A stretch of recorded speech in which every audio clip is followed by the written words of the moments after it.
are back live. Woo! Well, I was supposed to be here. Supposed to be here.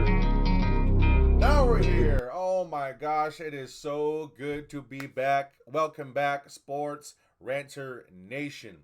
Thank you, Nick. Thank you, Jake, for joining us here again today. I am back from a long vacation and hiatus, and I'm so excited to talk the sports ranters talk again. And we got to get right to it. Too much has happened. Breaking news, Nick. A lot of trades, free agency, things have happened. But let's shout it out to you. What happened today? We did have a Max Crosby trade, right?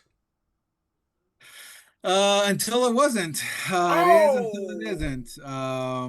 Apparently they didn't like his physical. Obviously it just broke about an hour ago, maybe or less. And the last time this happened, like, a typical like Drew Brees was probably the biggest name that this happened to. Doctors didn't pass him. So, what's weird about it is, from what I've heard, is basically, he just had surgery in January, right? So he's still in the healing process. I guess it hasn't healed enough to get a proper evaluation. So it wasn't that he didn't pass. They wouldn't have a proper evaluation, right? There's a lot of swelling, all that. You guys all know injuries and surgery and stuff. So they wouldn't have been able to get a proper evaluation for a few more months. And I guess for the capital that the Ravens gave up, that was too far to gamble on what they gave. As far as a fan, as a Raider fan, it's bittersweet both ways.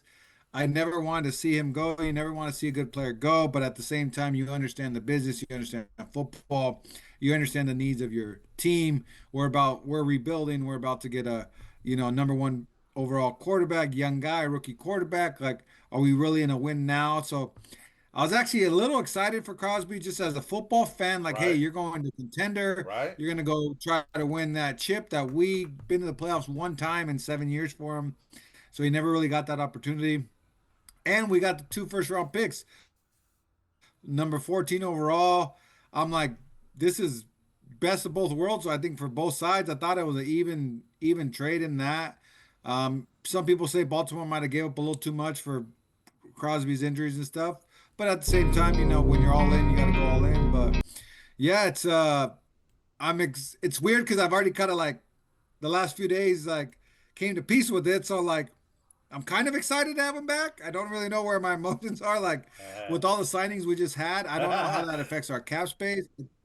I think we have enough cap room still to have them. And now we got two young linebackers. We brought in some other pass rushers. Obviously, we re-signed our corner, brought in another corner. Like this defense looks like it actually could be something. And now, I thought we were gonna be pretty decent just without Max. Now you add Max with all our signings. Like maybe we can make some noise. Again, I'm not promising nothing. We got a rookie quarterback. We all know how that goes, but hey, if he comes in and is halfway legit and we could play defense again, that's a rookie's quarterback is best friend. You can run the ball, play defense. Quarterback just has to stay out of his own way and you could win some ball games. Again, I'm not predicting nothing. I'm just like my emotions are kind of all over the place because I already like. I was gonna say, did we draft already? You already have a rookie quarterback? No, Like, but we're drafting. did We're we- drafting Mendoza. I mean, we go out. Okay, to pivot. I mean, so I'm gonna stick with the Raiders because obviously I'm the Raider fan, and it's not just smoke anymore. I've heard plenty of people, three different radio hosts. Colin Coward said it. Bill Maher said it. And then they're like, we're not used to saying this, but everything the Raiders are doing makes sense. Everything the Raiders have done is awesome. They kind of know where they're going. They have a plan. We're not just signing random people. We're not signing old free agents. We're signing all these young talent. Upgrading on positions. Go out and get the best center on the market. Top three in the league. Young guy to obviously pair with Mendoza when we draft him. And that was my number one signing. I wanted Limbaugh, number one available on all the signings. We go out and get him. Very rare have I, as a fan, and what the Raiders have done over the years, have I been like, Oh yeah, that signing makes sense. Our trades usually, everybody's usually hating on our trades. We always either give up too much or don't get enough. This and that. So even the Max Crosby trade, everyone was like, it's a great move for the Raiders, and everything, John Spytek and Tom Brady and the influence there. That's what I'm excited about. Again, we never know how it all pans out. I'm not trying to play like, oh, all these guys are going to be studs. Are going to be a great team. What you do want to see out of your team is that you have a sense of direction and that you understand what your team needs and where you're going. So I know there's a lot of Raider talk. I'll let Jake go on all the rest of the free agency. But as far as all the moves, we had the most money in the league, so it makes sense that the Raiders made a lot of splash moves, but they didn't do it just free willing, free willy style. They did it with the purpose. They're trying to make our team younger, more athletic, and better. And I think we did that, and we'll see. I don't know if they're still going to try to trade Max. Like, I don't know. It's a little complicated now with that side of it, but everything else we've done, I like what I've seen. And it's not only coming from a fan. I like what I've heard on the radio. It hasn't been like this. Trust me, it hasn't been like this for 15 years where people like what the Raiders are doing. A lot of people said they loved what the Raiders have been doing. Hey, real quick, I feel for you, Nick. You definitely sound a lot more excited than about a month ago when all this stuff was happening. So you see the light. I feel you as a Panthers fan. It may not make sense to everybody on the outside and what they're doing or whatever, but if you're watching it for that many years and you're seeing all this stuff and then you see the right things being done and then coming to fruition, it gets you excited. Jacob, please, we always promise the fans fantasy football perspective.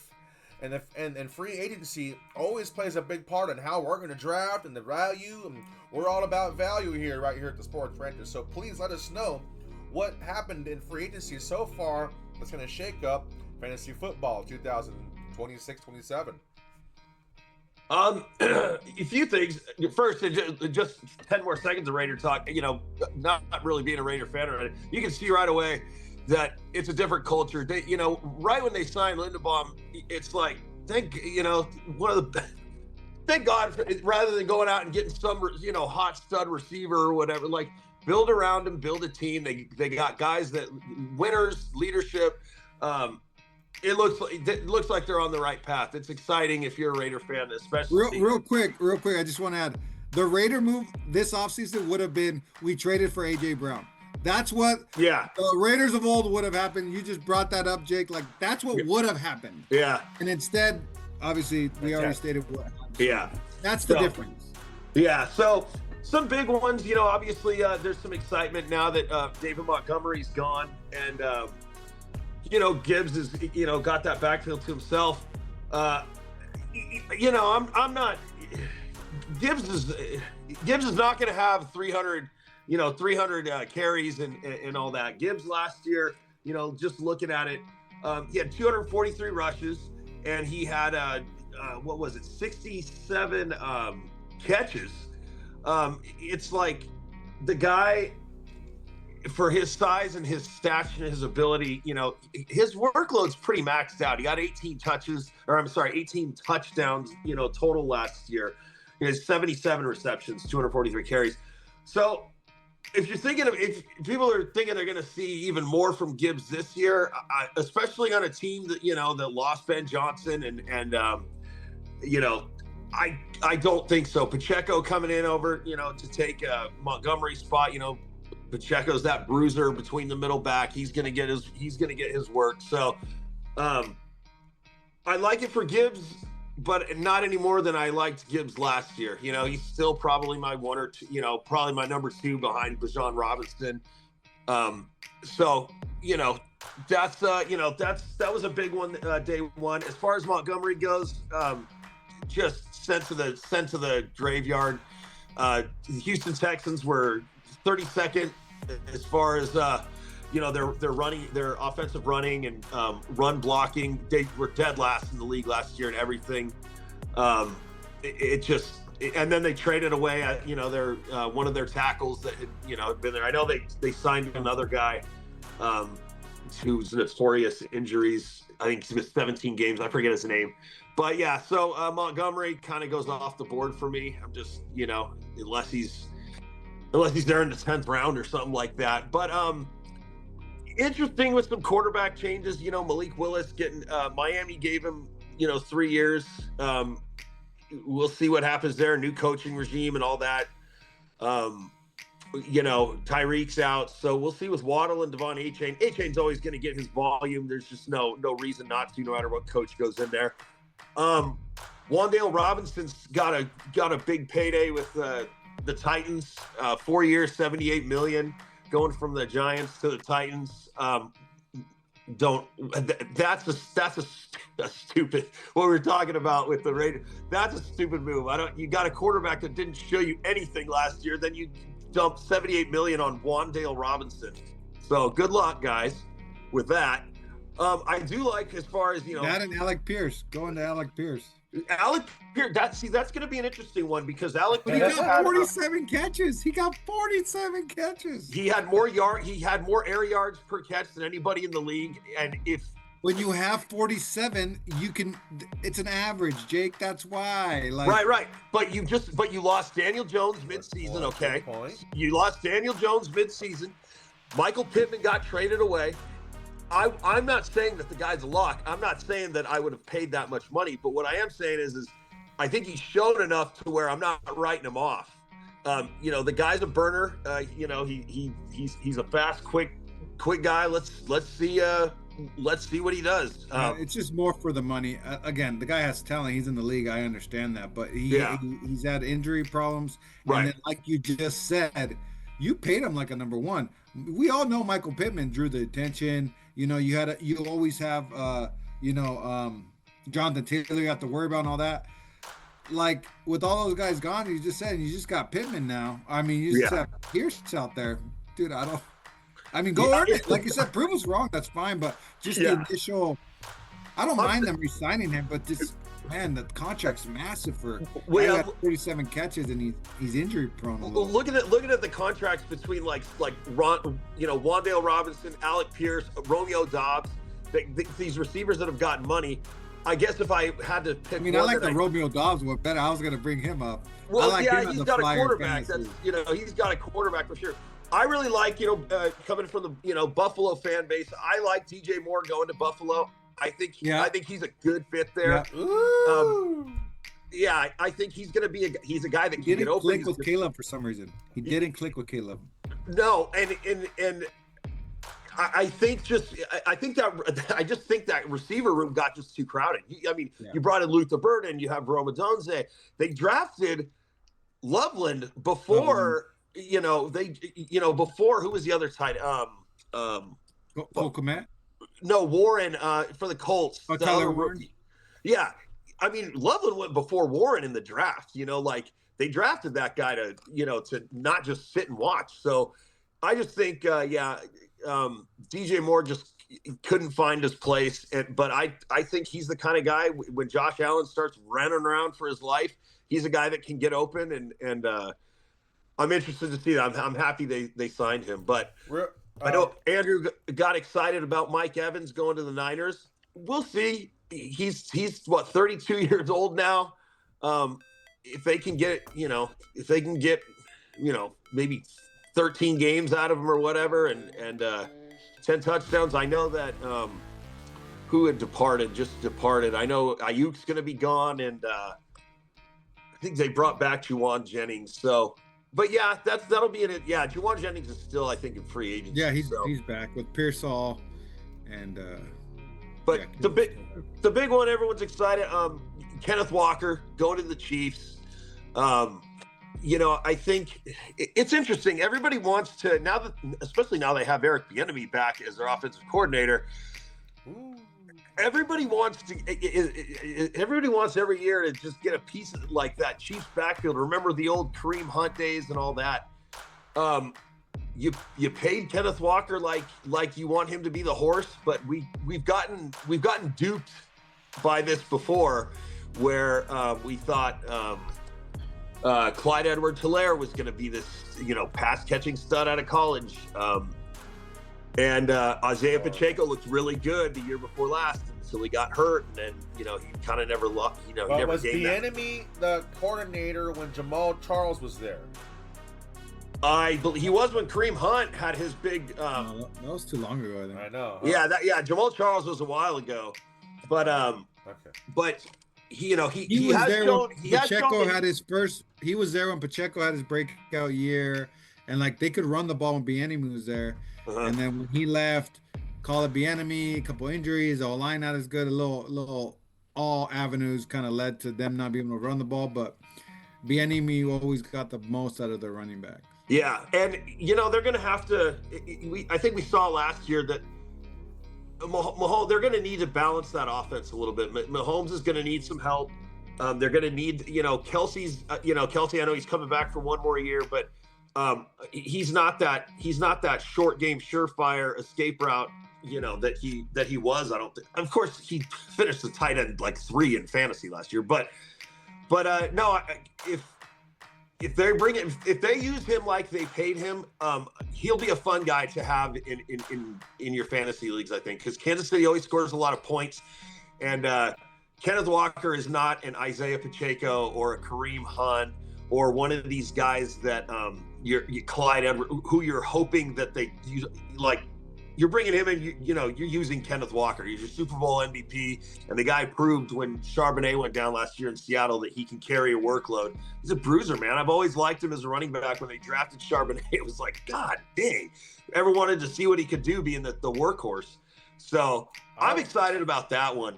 But yeah, that's kind of what I got. Obviously, there's a lot of, the Rams have done a great job shoring up their defense. They're getting, but defense doesn't really put asses in the seats. I bring up one more, yeah, Ben, and I know I'm going to catch you off guard here, but ETN went to the Saints. Oh, yeah.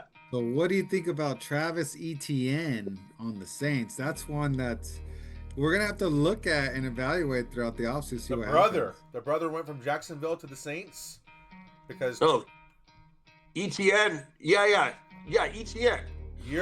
There's two. There's a brother. The brother's on the Panthers. Yes, that's right. Yes. So Jacksonville. Jacksonville's ETN was traded to the Jacksonville's Saints. ETN went to the Holy Saints. shit! So the brothers are in the same division now. Wow. And Alvin Kamara is still there, I believe.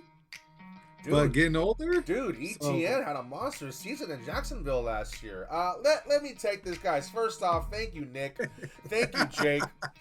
Nick, thank you for your scoop on the Raiders and that trade. Regardless, I know you're a Raider fan, but that's pretty significant as a fan in the NFL. Panthers let Dowdle go, by the way. We're getting to that. We're getting to that. Jake, thank you for your insight on all this fantasy perspective. That's huge for our channel, and that's what people are looking for. I do believe that Kenneth Walker trade kind of shows the league, wow, he's a Super Bowl MVP, he's a running back. And instead of getting a contract, he gets traded. And so, but why not? You already got it. You got the Super Bowl, right? So why not make, restructure your team and your roster and try to obtain Super Bowl a different way, And so it makes sense, I guess. I wrote down the ones that I was kind of excited about. David Montgomery. Everybody always kind of downplays him. And I think now he's going to get a good chance in Houston. We'll see. I still think he's not going to wow anybody, but I still think he's going to produce David Montgomery style numbers. And so if he's there late, I need a number 2 running back because I went heavy on my receivers. I'm going to snatch me up some David Montgomery. I'm sorry. It feels good coming there out of Houston. Not as good as, Nick Chubb. I'm not going to get a chubby on Nick Chubb. I'm not going to get all chubby like I did on Nick Chubb, okay? But I like him. Dowdle to the Steelers. Good for him. He's going to get McCarthy. It reminds me of the Eddie Lacy days where they had someone to carry it. I mean, who's the quarterback going to be who's the quarterback for the Steelers? Who is the quarterback for the Steelers? Going to be Aaron Rodgers, maybe? That's what they're saying? We don't know yet. He hasn't decided, but... So, we'll talk about that. Evans to the 49ers. I think everyone's going to count him out. Every year, everyone's going to count out Evans. Everyone's going to count out Purdy. And I think they're now together at a unique time. I think they can put it together in time. And I can already hear Andrew talk. I can already freaking hear Andrew talk about this Evans Purdy love. And it's already making me itch. Anyways, it's funny. Hold on, it's funny because for a receiver like Mike Evans, who has this injury history a mile long, to go to a team that has a curse on them as far as Yeah. injured wide receivers. Evans may not even make it to. If he's healthy, he's gonna produce. It's gonna be fine. But you're not gonna be able to rely on him on fantasy because, like Jake says, we don't even know if the guy's gonna be here. But as far as just football matchups, like, dude, Birdie he's got a guy he could just throw the ball up to. That's what makes Mike Evans special. Yes, veteran, all that, but dude, he's just bigger, faster, stronger than all the DBs out there. Like Kittle's so great. That's why he just gets 1,000 yards, 10 touchdowns every year, just automatic. Close your eyes. He's gonna get 1,000 yards, 10 touchdowns because you can literally just scramble and throw it up to him, and he's gonna come down to it. So he's gonna be a good, security blanket for Purdy. And then the other thing that I mean, some people have talked about it, but like, he's going to Kyle Shanahan offense. Like, you don't think Kyle Shanahan's gonna come up with some things for him? Like, hitting the ball, right? He'll get in the ball. Again, injury aside, obviously, if he's in there, I think he's gonna produce. Now, is he gonna be like a number one receiver? No, there's a lot of mouths to feed, like Jake brought up, and that's a valid point. McCaffrey's still. One day they'll tone it down, but the guy seems he's going to touch the ball 35 times a game. So, it's limited how much he's really going to get. But to say he won't be productive if he's healthy, I think that's a stretch. I think his size is what allows him to overcome the age thing because he's never been a speed guy. Yes, he's fast. Don't get me wrong, but he's fast because of his long stride and stuff. But he could always just catch the ball over you.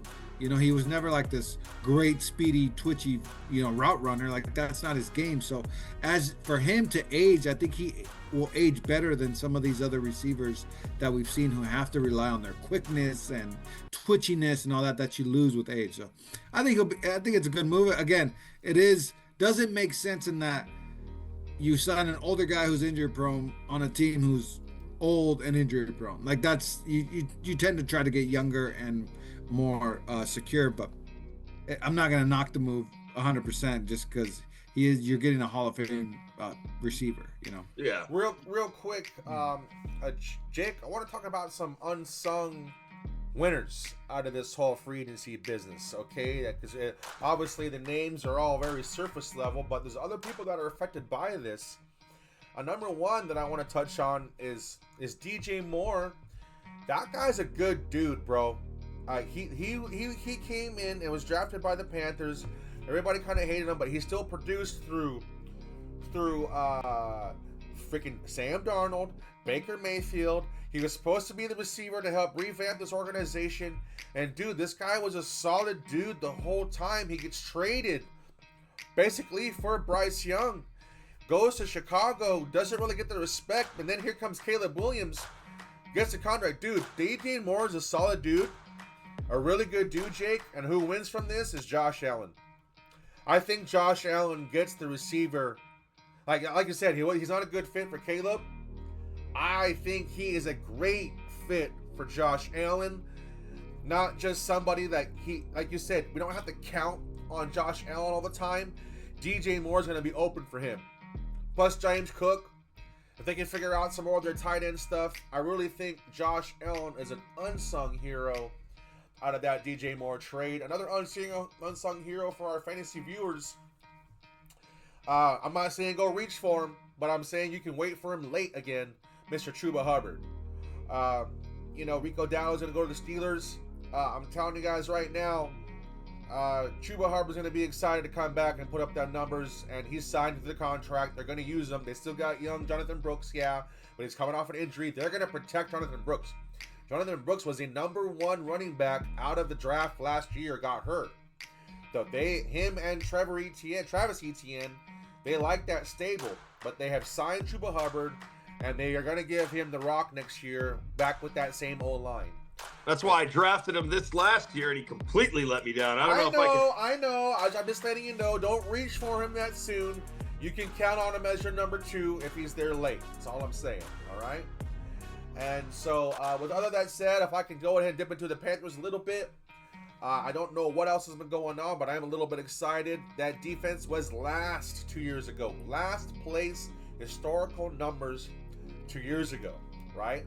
What they were able to do last year with their free agency and draft, Nick Scorton, Trevon Moehrig, other guys like this, they went to like a 15th ranked defense, but a top 5 run defense throughout the season. So that's a big change coming from where you're at, right? Nothing special, but a big change coming from where you're at. Now they add Lloyd from Jacksonville, who my son Christian is salivating over, and also Jalen Phillips from Philadelphia, right? Is that where he's from? And so I don't know if they're done yet, but I feel like they're a trade up away from Sonny Styles. You know, with all these picks that they got, middle linebacker, I want to shut it down. I'm going to shut it down. I'm getting too freaking excited. But anyways, that's my Panther rant. More on that. Guys, it's been a long time. I haven't done sports in a while. Live is back on.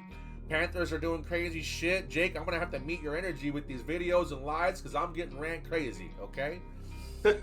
Woo! Let me calm down. Anyways, free agency, guys, it's gone now.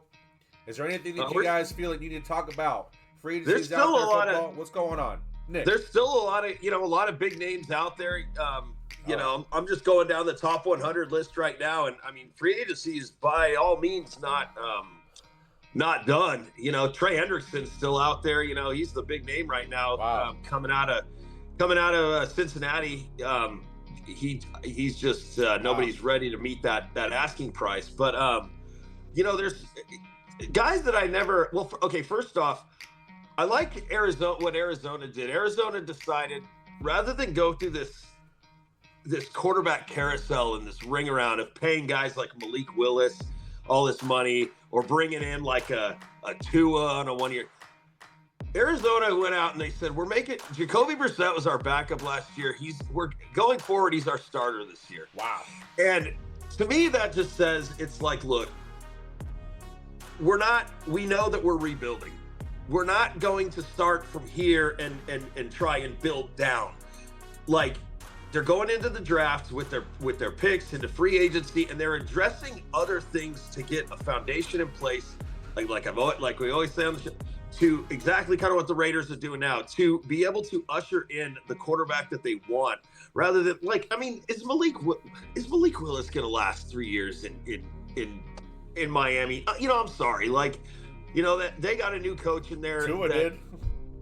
Well, yeah, they signed Tua. Tua's an anomaly because when they signed Tua, that was the best offense, and after he had that monster season. But it's like, I don't know, sometimes you got to look at it with a different angle when a guy gets, is on his 9th concussion. You're right, he's definitely not the same player and all that stuff, but I don't know if I'm ready to write him off that it was talent based. Remember when when Tyreek Hill went there his first year, he said, Tua is the most accurate guy, quarterback I've ever played with, and this and that. And then after all these concussions, it's like he wants out of town. So Kyler Murray, he's still not signed. He's going to go somewhere probably as a backup. But there's a lot of good Zion Johnson, Taylor Decker, some big O-line guys, Joe Patino. I would love for Buffalo to pick up even one of these guys right now. I just don't think you can ever have as many offensive linemen. You can never have too many. You never can have too many O-line. But there's a lot of names out there that are still going to be relevant dudes. So not over by any means. What's going to happen, Nick? Where are these big names going to go? So I think Aaron Rodgers is going to go back with the Steelers. If he was going to retire, I think he was going to. And I think behind the scenes, how Aaron Rodgers is like, hey, prove it to me to come back. Well, what the Steelers have done again, they go out and trade for Michael Pittman, and then they go out and get Rico Dowdle and all. Dude, that's with showing Metcalf. Aaron Rodgers, hey, look, we're getting your weapons now. Here you go. So I think that's kind of like the writing on the wall there from the Steelers. Like, their free agency was all offense, and they don't have a quarterback, they don't have a high draft pick, they don't have their only option to even try to be competitive or win is Aaron Rodgers, and they're kind of hostage. It sucks. They're going to stay in that middle ground. It's kind of like they've talked about, you kind of don't want to be where the Steelers are at right now. They've been so just good enough, but not good. And it's just, they really need a tank and kind of rebuild like some of these teams, or else you just stay at 9-8, 8-8, the whole time and never really have a chance to win. But I think that's that. And then a lot of talk is now that some pieces have still, moved around and stuff. Kyler Murray to the Vikings is still, something that is possible because, like Jake said, it's either there or you go somewhere as a backup, and that's hard for me to believe. I mean, I know Kyler Murray has his flaws. Don't get me wrong; he's not a perfect quarterback, but the guy can ball, dude. He's got skills, and I got so one for you, Nick. Ben? What would you guys? Okay, so the person is still out there. I understand. You guys are gonna give the little eye roll at first. Just Kirk Cousins. Kirk Cousins is gonna be released now that Tua signed a 1 year with Atlanta. Is there a possibility with a good O line? You got a good. I mean, is there a possibility Kirk Cousins goes back to the Vikings for 1 year? I mean, there could be. I'm just saying.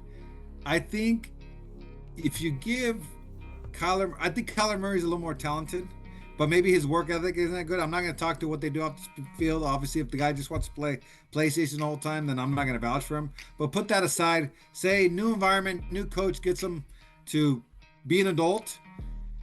Kyler Murray is more talented, and putting him with Kevin O'Connell, like I'm like, because sometimes people need a rebirth. You're in the same place that drafted you. The Arizona's he's gone through 3 head coaches, never really that good. That doesn't motivate you. You go to a contender, you go to somewhere where there's a defense, you go to somewhere where there's an offensive coach who's respected and a really good coach. Like that might throw some motivation. Now you can argue you should be self-motivated, but some people need to be motivated.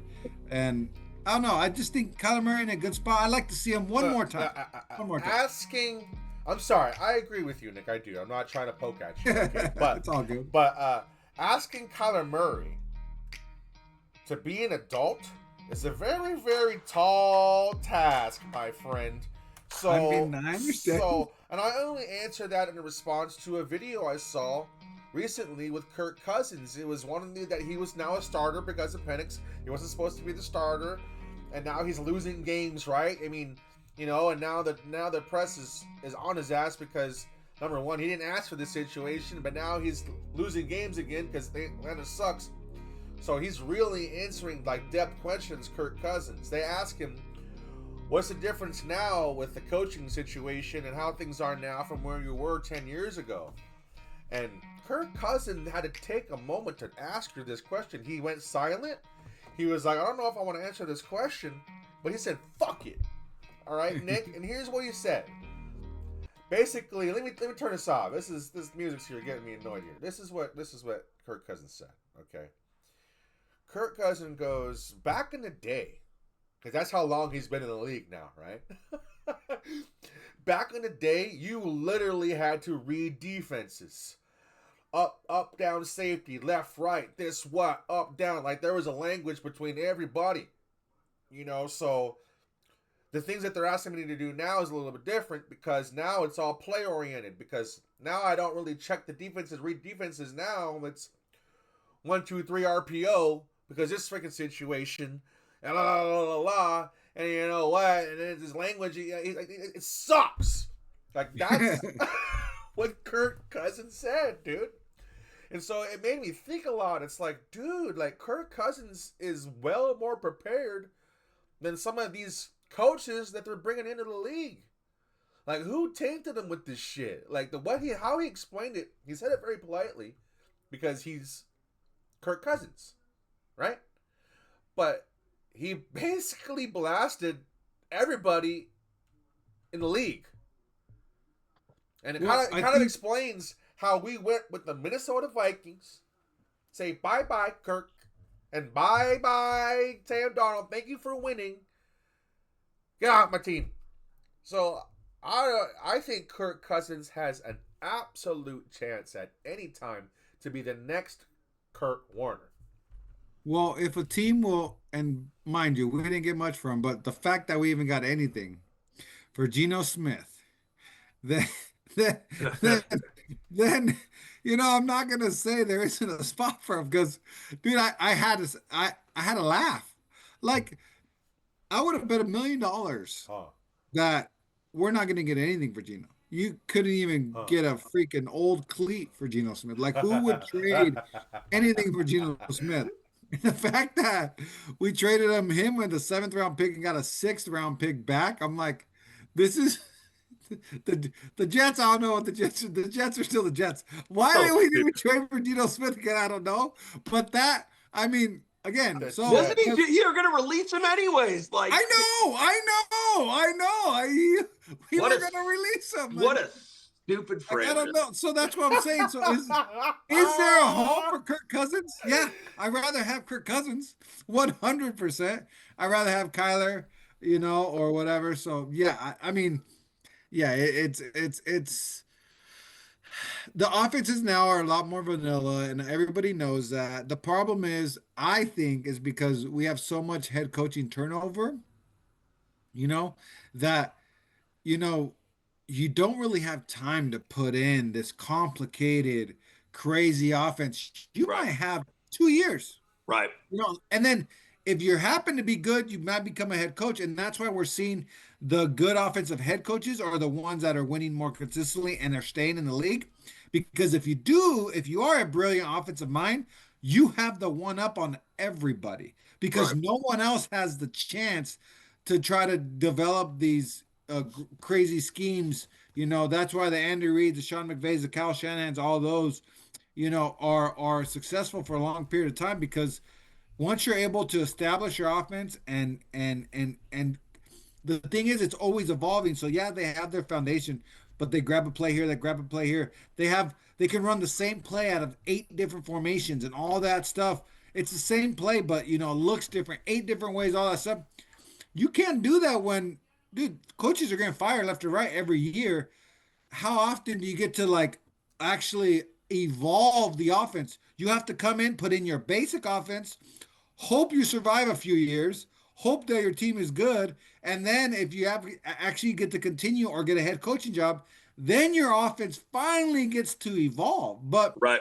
in a year or two, it never evolves, dude. And Andy that's what. Reid's playbook is astronomical only because he's been able to evolve it for years and years and years. This wasn't his playbook 10 years ago or Yeah, 15 years ago. that's why it's so important. I think these franchises, your head coach and your GM have to absolutely be on the same wavelength. When you bring in a head coach, it's got to be, look, this is where you guys are at right now. These are the players you guys have. Realistically, let's be honest. This is going to be a 3-year rebuild if we do it correctly. This is my plan to do so. These coaches that are given the 1 or 2 years to change everything around, it's just what can you do? Too That's much. why with Kirk Cousins, you got to remember with Kirk Cousins, the guy had an Achilles injury on his plant foot. Um, I know it's a quarterback's a lot different than a running back, but these are injuries where, yes, they can get back on the field in a year. But I think to have the confidence to be able to use that leg, like you're not thinking about the injury, takes an additional year. I would not be, and Minnesota, like we're saying right now, everything's in place. It's been in place. They've been waiting for the guy. Darnold's not coming back. He re-signed with the Seahawks, and you're kind of in a situation where it's like you're still winning 11 plus games a year. You're not sure if McCarthy's going to be the guy. And Nick, for just the reasons you said, Kyler Murray can have infinite much more talent, but the guy doesn't know the system. The guy has, this is a completely new thing for him. Just as he's had, different coaches, offensive coordinators in Arizona. I do think Kirk Cousins has enough, could being another year replaced from the Achilles. I don't care what we saw last year, from last year to the year before. Like, if he's another year separated from this Achilles injury and he's got juice left in the tank, I mean, I think it's a good fit for him, considering, how long is Justin Jefferson going to sit there and try to catch balls from JJ McCarthy? You got to have a plan, or he's going to be a guy that gets frustrated and wants to trade somewhere. Very Yeah. good point. Very good point. Well, moving on, you guys. We have some time left to continue to get ready for what's happening in the next few months. Obviously, free agency is not over. There's going to be significant signings here still. Trey Hendrickson, right? That's going to be huge for a pass rusher. So it's there's still things happening. But draft day is also on its way, and we need to get ready for these names. We may not be prepared. We may not be fully prepared for it yet, but that's why we're going to start talking about it right now. And that way we can get our juices flowing. That way, we're ready for draft day and to see how it's going to help us get ready for our own personal drafts towards the end of August, which is right around the corner, folks. It's happening too quick. It's all happening too quick already. So, anyways, Nick, if you have been paying attention to some of the college players, if you haven't, it's okay. But every year, some of the featured players are already out there. In obviously, you already believe the Raiders have a rookie quarterback in Mendoza, right? You're already speaking it into existence. I already got to buy this jersey as it is, right? Blah blah blah blah. So what else? What else out there do you think would be impactful for the fantasy season of 2026? We all thought Ashton Jeanty was going to be a pretty impactful guy. He was in certain games, but he probably should have been more. There was something going on with the Raiders organization, not Ashton Jeanty. I'll say that now. Correct. So, The worst old line in the league. so we weren't wrong on that impact. Like that sucks about us. Is like, dude, we all saw that he was going to be an impact player, but something happened with the organization. So this year it's different. Who are the players that are going to have an impact, or even if you want to get deeper, guys that we had last year that missed that might actually come up? What do you think? I think the obvious one this year is, Jeremiah Love, that everybody's talking about, the running back for Notre Dame. I mean, they talked about the Chiefs taking him if he falls to 9, but then I think what was happening was no one believes that he's going to fall to 9. They would have to trade up for him. So I think the Chiefs just decided to go through the free agency mark and go that route. The as far as the number one receiver on the board, um, it kind of goes. There's a couple different options. Jordan Tyson at Arizona State, Carnell Tate out of Ohio State. I would lean Cardell Tate. I don't know why Ohio State receivers just do fantastic in the NFL. So if I had to lean one way, I just whoever the first, Ohio State receiver is, draft that, draft Huh. that guy. They seem to do well. Other than that, you got a lot of first mid rounder guys, but it's a big edge up top, defensive edge, and a lot of O linemen, defense cornerbacks. Like this is not a real heavy offensive minded draft. Obviously, even the quarterbacks, there's Fernando Mendoza, and that's it. That's why I know the Raiders are drafting him. So offensively, it actually is not this super loaded draft. Obviously, Fernando Mendoza, which I don't think he's going to be fantasy relevant. I don't think that he's like not going to be good. I'm just saying like he's not going to be a top 12 quarterback, that you're going to want to, pursue in fantasy. But Jeremiah Love will. So, I mean, honestly, I think there's one player. The receivers, we'll have to see where they go. A lot of times, do they have a quarterback? Where's their offensive coordinator? What team are they on? Are they gonna be behind a lot? Are they gonna work them in? Who are the other receivers on their team? Are they gonna be the number one or not?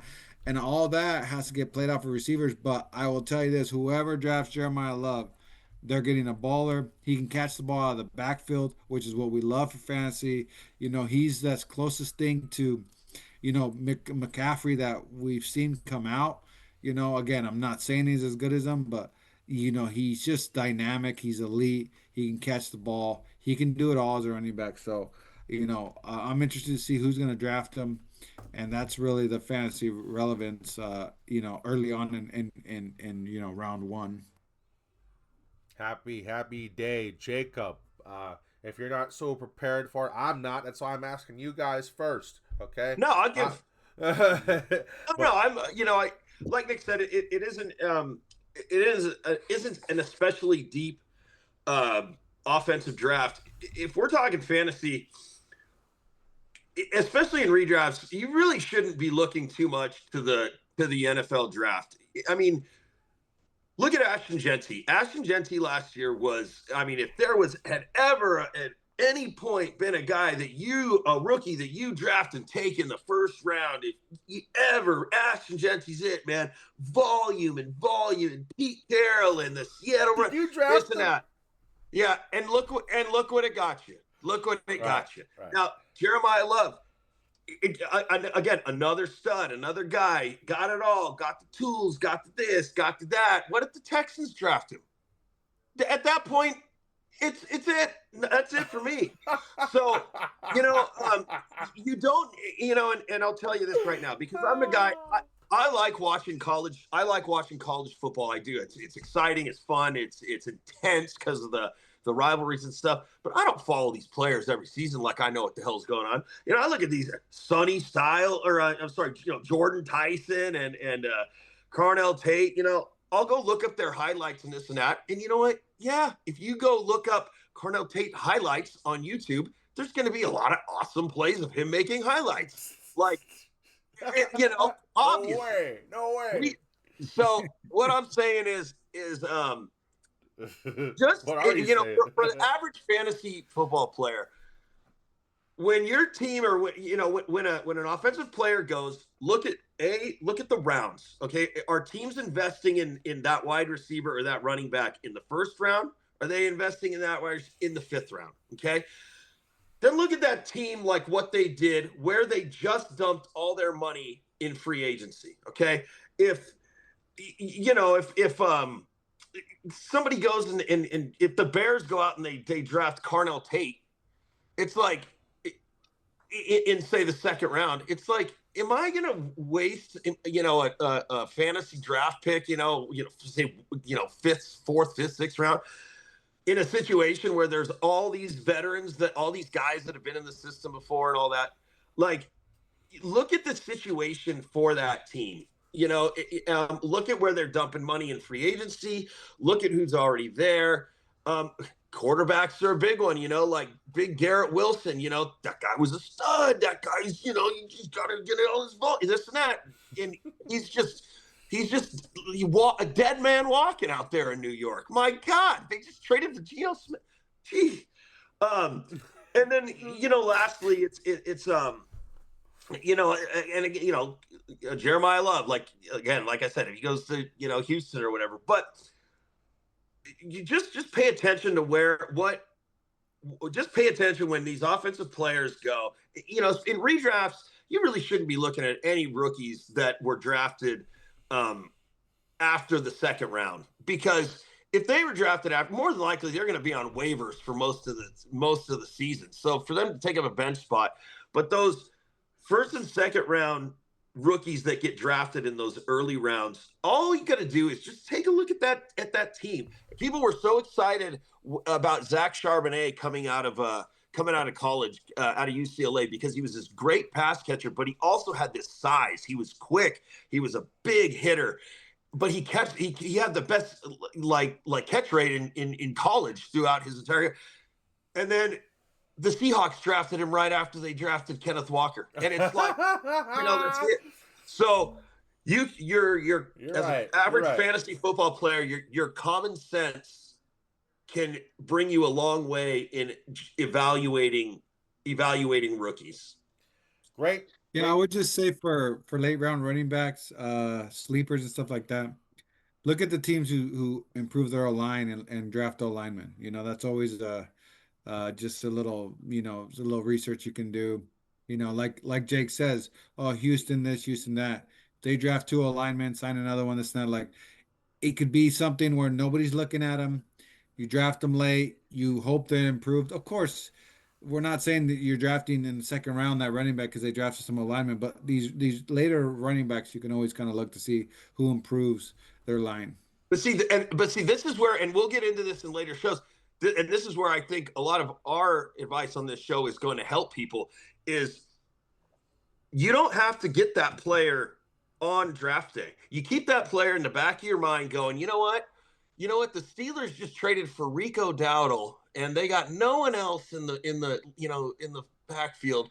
They did spend a third round pick, and sometimes you get the Caleb Johnsons, but they did take this guy in the fourth round who led the ACC in rushing yardage and this and that. You don't have to take up a bench spot on opening day on week one, but I'll tell you what, you make sure that when week one is done, go look at the stats. How did he do? Go look at the stats. How are the touches going? It makes such a difference because people aren't paying attention to that shit. Your other league mates, for the most part, except in all our damn leagues, with Christian and Damien all the time. But they're not paying attention to that. So keep those guys in the back of your mind, those third, fourth rounders that like they went to the situation. Rico Dowdle ain't gonna hold that job forever. This guy's looking all right, and that's then you get your you take your shot on those guys, but it doesn't need to be on draft day, your fantasy draft day. Great point. And this is the first draft I've seen in a while where there's not like a number one competition, where there's other than obviously Nick, your situation with the Raiders. What I'm saying is there's nobody competing with Mendoza for that, right? And so then there's not like the super big ass defensive guy that's gonna possibly compete with Mendoza, right? Like no matter what, the Raiders are gonna pass on Mendoza because there's an all-out defender like Julius Peppers, right? So all these situations are not there this year to make it, I think, a draft that's kind of not worth watching. But obviously, the owners in the league have to approach it a certain way. That's why you're going to see most teams go to free agency and hit their need. They're going to hit the need in free agency, fill that spot. That way, particularly with this draft, they could just get best player available. Because who knows? Like I said, it's like. It's just going to change. Everyone's draft board is going to be a lot different this year because there's not much offense, which is usually the ticket, right? A lot of offense. Well, there's not much this year. There's not much defensive wows other than Sonny Styles. So please, Panthers, okay, with all this crap, you've already got your needs. You need the Luke Kuechly replacement. You just put him into first ballot Hall of Fame. He's gone, right? And you haven't replaced him since. So, do what you got to do. I'll be praying. He's one of the best freaking linebackers in this freaking draft. Who knows how the rest of the league is going to see that or if they need a backer. I don't care. Dan Morgan, I know that you have been salivating for your linebacker. Stop. Right? Nick. You're a fullback, right? Or you're a running back. You do that shit. You're a DN, and you're finally drafting, right? And you finally get to draft your guy. Don't tell me that you're not going to pick the most replicated guy of you. Of course. You know what I'm saying?